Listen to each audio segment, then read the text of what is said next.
El presidente Milei, en uno de los últimos actos, nombró un libro y un autor, y lo dijo de esta manera. En relación con lo que estaba diciendo Manuel, enfrente tenemos a unos orcos infumables,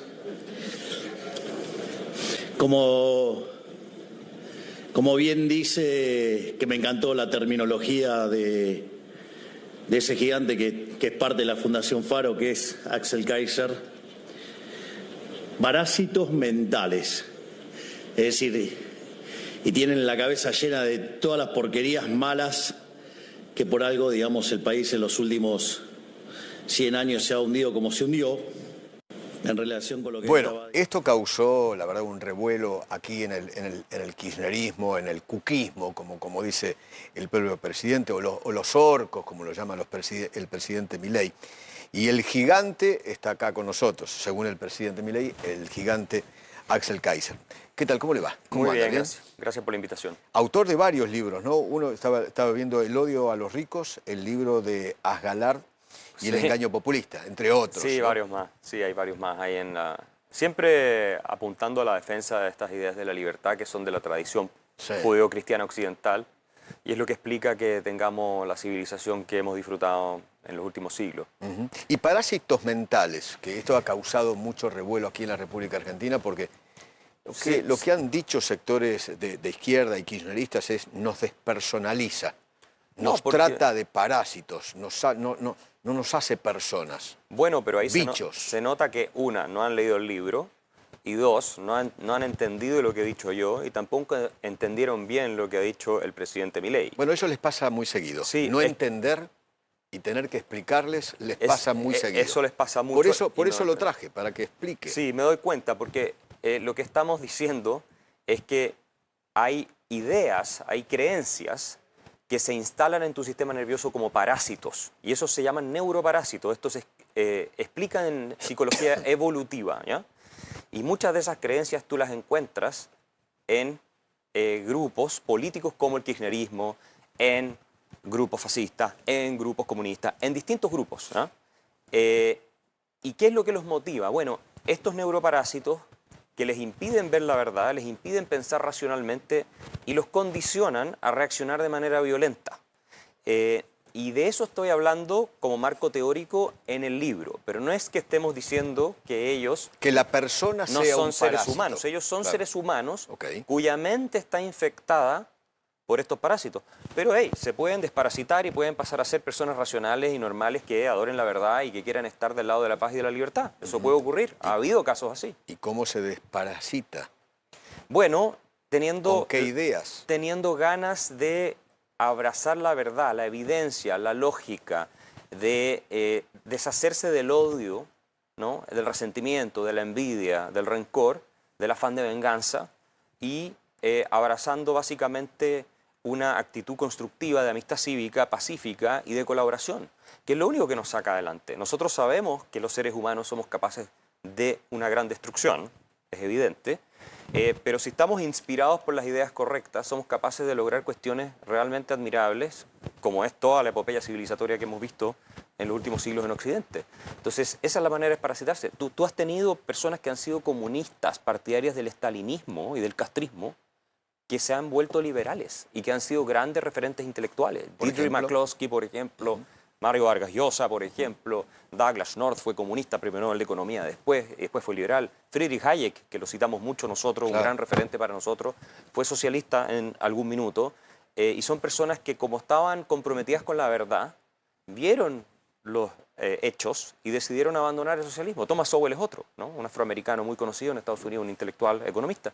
Entonces, ¿por qué no lo pueden hacer otras personas que están en la izquierda convencidas de que lo que hay que hacer es destruir el sistema y concentrar el poder en sus manos y aplastarnos los derechos? El parásito que se mete en la mente de esta gente, ¿qué es? ¿La mentira? ¿El relato?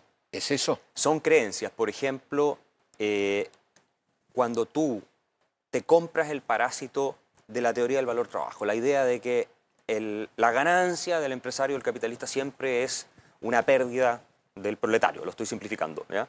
Sí. Cuando tú realmente te crees eso, tú vas a actuar, y esto lo... Y que el empresario, por ejemplo, es un chupasangre. Es un chupasangre, exacto. La idea de que el empresario es un chupasangre, tú lo ves ya en Karl Marx, es el que populariza esto. Él le da esta... Esto viene desde chiquito. Exactamente. Te van metiendo... Esto es de la esencia del pensamiento de izquierda. Entonces, eso justificaría, desde el punto de vista de ellos, la revolución violenta, porque en vista que estás en un sistema explotador que te deshumaniza y que te esclaviza, porque esa es la visión de esto, Sí, claro. y te extrae a ti la ganancia para beneficiar a unos pocos, tú tienes el legítimo derecho de tumbar el sistema por la vía armada. Y esto fue predominante en América Latina en la década de los 60, en el tiempo de la Guerra Fría, digámoslo así, ¿no? Ahí tienes una idea de un parásito mental que te lleva a conductas que son tremendamente destructivas. También tienes el del patriarcado, que se ve en el feminismo hegemónico. Sí, claro. Que es terrible porque finalmente cuando tú ves los estudios que yo muestro en la introducción del libro, estudios que no los inventé yo, digo, son de académicos bien conocidos, te muestran que las ideas progresistas generan patologías mentales. Eso es un artículo del Economist que yo cito en la introducción del libro que hace un resumen de distintos estudios y se pregunta si los progresistas se están haciendo a sí mismos más tristes con su sistema de creencias. Y dice literalmente ese artículo del Economist, que yo cito en el libro, que efectivamente las personas de izquierda tienden a tener más depresión y problemas mentales que las personas que no. ¿Por qué? Porque abrazan una serie de ideas que te cargan de emociones muy negativas, te cargan de odio, te cargan de rabia, te cargan de frustración. Sin embargo, acá los sectores, estos sectores que son verdaderamente los kirchneristas, ellos dicen que son el amor y no el odio.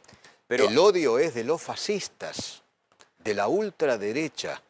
El amor es de la izquierda. Sí, pero eso es parte de otra dimensión que yo diría que tiene que ver con lo mismo, que es la maldad que está en las ideologías de esta naturaleza. Cuando tú comparas, por ejemplo, el nazismo, que es una ideología espantosa, con el comunismo como declara todo lo contrario de lo que realmente pretende. En general habla de la igualdad, los últimos serán los primeros, hay un poco un plagio del cristianismo, etc. Es mucho más digerible y es mucho más seductor. En cambio, el nazismo no plantea las cosas en esos términos, te lo plantea en términos de aquí hay un grupo superior que va a oprimir y a reprimir todo lo inferior. Entonces es completamente indigerible, salvo para los que se sienten identificados con ese grupo. Por eso el comunismo tiene mucho mejor prensa. Pero en la esencia son idénticos, no hay diferencia, ¿no?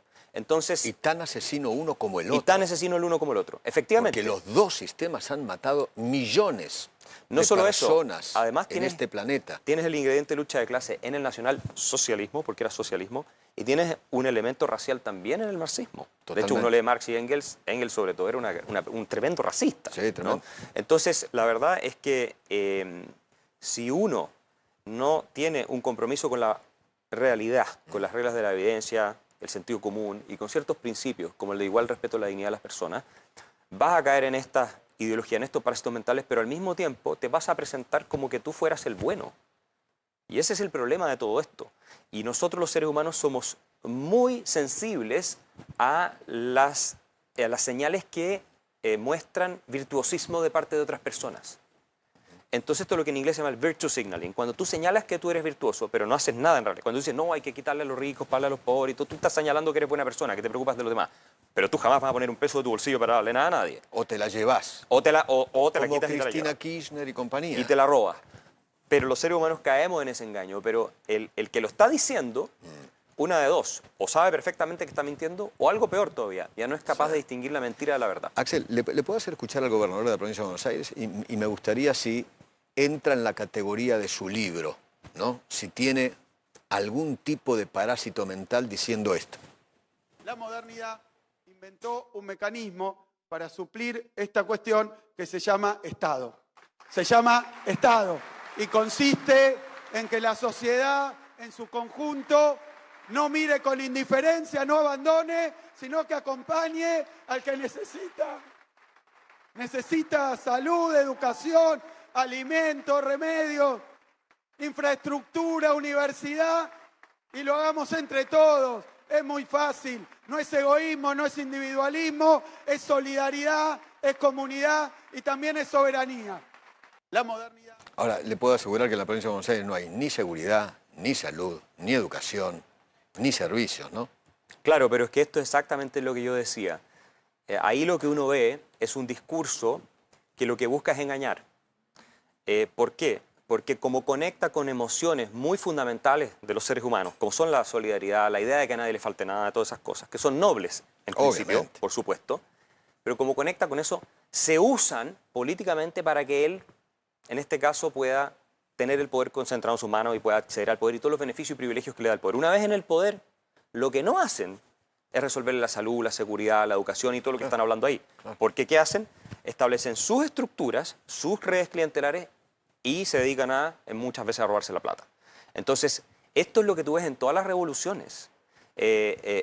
Todos los comunistas hablaban en esos mismos términos y terminaron en dictaduras sangrientas con campos de concentración, sin excepción en todas las culturas en que se probó, y se probó en todas las culturas. El comunismo Ahora, la terminó derecha igual. también, en muchas oportunidades, terminó de la misma manera. Y termina en robando. dictaduras, en sangre, ¿no? También la derecha y la ultraderecha tienen sus relatos. Ha habido, bueno, se suele decir que, por ejemplo, el nazismo era de derecha. Pero la verdad, cuando uno lo analiza en lo económico, era un sistema socialista controlado desde el Estado completamente, con la promesa de cosas como las que está diciendo ahí Kicillof. O sea, ¿Y Milei, cuando por uno ve ejemplo, los discursos... ¿Y el presidente Milei es de derecha o de Presidente Milei, ultraderecha? yo no lo pondría en ese campo porque es una persona que cree en la libertad, en el libertarianismo. La derecha suele asociarse más con ciertos instintos colectivistas cuando es esa derecha que hablan de ultra, que puede ser este nacionalismo, no el patriotismo, que es otra cosa. Un nacionalismo no sano, sino un nacionalismo malsano, ¿no? El patriotismo es un nacionalismo sano. Y los liberales clásicos libertarios nunca nos hemos sentido demasiado cómodos estando en un lado o el otro. Como digo, a los nazis le decían de derecha y en la práctica eran exactamente lo mismo que los comunistas cuando gobernaban. No tenían ni una diferencia. Y en la esencia doctrinal tampoco tienen diferencia, más que un par de cosas marginales. Entonces, es muy difícil esa distinción. Ahora, a Milei lo tildan de fascista. Es una estupidez. De autoritario. No, es una estupidez. De dictador. Bueno, lo tilda la gente izquierda que quiere ser dictador. Porque mira, yo creo que acá el mejor libro que se puede leer es Orwell. 1984. Orwell era un genio que venía de la izquierda, que había sido socialista, Orwell, digamos. Y él detecta que la clave de los socialistas para lograr su proyecto de concentración de poder total es invertir y pervertir completamente el significado de las palabras. Y por eso, en 1984, ¿cierto?, que esta gigantomaquia del sistema socialista ruso, soviético, él dice que el régimen te dice que la paz es la guerra, que el amor es el odio, y así, te dan vuelta a todo para que tú creas todo lo contrario de lo que se está diciendo. Entonces, ¿qué hace la izquierda? Y esta es una táctica muy antigua. Al que no es fascista, lo atacan de fascista, pero los fascistas realmente son ellos. Y queda en evidencia no solo en sus ideas, sino en la forma en cómo se comportan y lo que apoyan. Porque cuando tú ves un régimen como el de Maduro, apoyado por la izquierda latinoamericana, por ejemplo, ¿quién es más parecido al fascismo o a la dictadura de esa naturaleza? ¿Un presidente liberal que no le está persiguiendo los derechos fundamentales a la gente como Milei? ¿O un Nicolás Maduro que sí es socio y aliado y le gusta a la gente izquierda en Argentina? Pero le dicen fascista, no a Maduro. A él le dicen demócrata. Lo mismo que la izquierda chilena, el Partido Comunista Chileno. En Cuba es una democracia no perfecta. Eso, así la definen. Cuba es una democracia no perfecta. Y eso es parte de la doctrina, tergiversar, invertir el significado de las palabras para que no puedas pensar con claridad. Ustedes en Chile tienen un problemón con Boric, ¿no? Boric es representante, un poco de mejores modales, digámoslo así, de esta misma izquierda, parasitada mentalmente por ideas que son destructivas para el orden social y que lo que buscan es favorecer un proyecto de poder, porque esto es lo que hay que entender. A esa izquierda, y no hablo de la izquierda razonable, socialdemócrata, que uno puede tener diferencias pero puede conversar, no. A esa izquierda más revolucionaria, lo único que le importa, lo único es el poder. Están inspirados por una ideología cuyo fin y propósito exclusivo es el poder. Y si tienen que usar a la gente para llegar al poder, la van a usar. Y si el día de mañana tienen que reprimirla, aplastarla, meterla en campo de concentración para mantener el poder, lo van a hacer. Y por eso lo hacen cuando llegan, contra todo lo que declararon al principio. La Unión Soviética fue uno de los primeros países en abolir los sindicatos, en irse contra los líderes sindicales y masacrarlos. Es decir, entonces es tremendamente peligrosa esta visión de las cosas, porque no te deja hablar la verdad, pero por otro lado es muy fácil dejarse engañar con la épica que ellos transmiten. Y sobre todo porque, como oscurecen la verdad, no te dejan verla, enturbian el agua para que parezca más profunda, entonces tú puedes caer en esto, sobre todo si eres una persona joven. Sí. La nueva forma de hacer política es con violencia verbal, como por ejemplo lo hace el presidente Milei y otros presidentes. Trump, por ejemplo, ayer, por ejemplo, también, El presidente Milei, por ejemplo, decía esto. O sea, tienen un descontrol de los números, pero ¿qué quieren? Si, digamos, el soviético suma con dificultad, no puede sumar ni con un ábaco. Si me corren un poco, creo que hasta tiene dificultades para hacer un cero con un vaso. Nunca se le pasó por la cabeza a este pelotudo bajar el gasto público. Nunca. Lo llama el gobernador soviético y pelotudo. ¿Es la nueva forma de hacer política? A ver, yo te diría una ¿Son los cosa. nuevos tiempos? Tú lo que tienes hoy es un escenario, no solo acá, en todo Occidente, de polarización que lleva a que cierto tipo de ataques y acciones generen reacciones, ¿no? Es muy difícil en un contexto en el cual tú estás todo el tiempo discutiendo y te descalifican y te insultan y te degradan y te dicen que eres un gorila y te dicen que eres un fascista y te dicen esto y todo lo otro, que tú siempre te comportes como el lord inglés que está tomándose un café en Buckingham. Pero es el presidente. Violencia verbal por parte de un presidente, yo creo que son tiempos nuevos, una nueva era política, no la hemos visto. Pero no se da solamente aquí, ¿no? No, Yo creo esto que pasa, por eso te digo, es pasa en una todos cuestión lados. global. Yo creo que es parte de un fenómeno en el cual si tú ya no estás...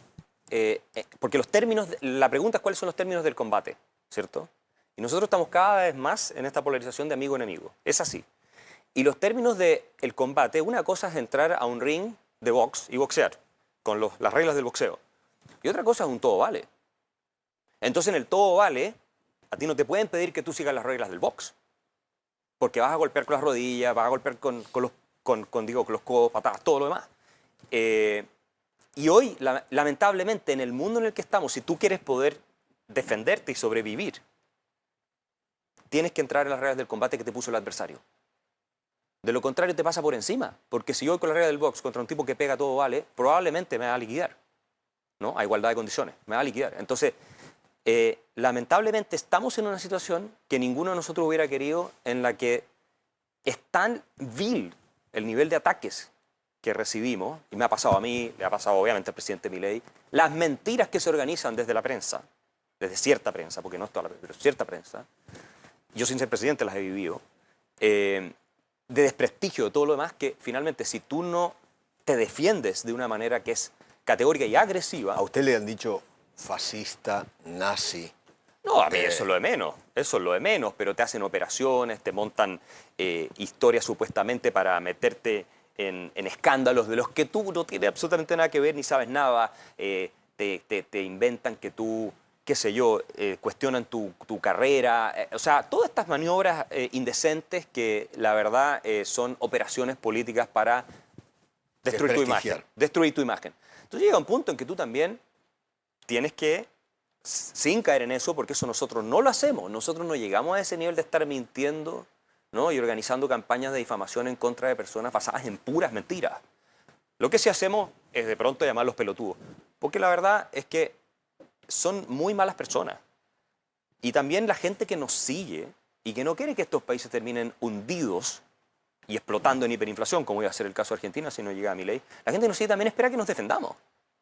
Y que no seamos siempre el que está con el guante blanco, comportándose como si de nuevo estuvieras pretendiendo ser el yerno de la reina Isabel de Inglaterra. No, eso no es la realidad en la que estamos. Estamos en una lucha y la verdad, y esto cuesta admitirlo, duele decirlo, pero aquí no somos sociedades de amigos, somos sociedades de enemigos. Y el minuto en que los otros tienen el poder suficiente para aplastarnos, enviarnos al campo de concentración, y liquidarnos físicamente, lo van a hacer, como lo han hecho en todos los lados donde han logrado tener ese poder. Nosotros nos salvamos por poco en Chile con el proceso constituyente, y eso es Chile, del año, hace un par de años atrás, que lo rechazamos. Si hubieran pasado esa constitución... No, estaba Piñera en el poder. No, exactamente. Que se votó cuando Boric ya había asumido, ¿cierto? Pero ellos querían armar una dictadura izquierda en Chile. Sí. Y estaban en los artículos de la Constitución, ¿no? Intervenir las Fuerzas Armadas y todo eso. Y ese es el problema que tenemos. Si nosotros no somos categóricos defendiendo la libertad, no hay que ser tan ingenuos como para pensar que ellos, si tienen la oportunidad, no la van a destruir completamente. Axel, gracias por venir,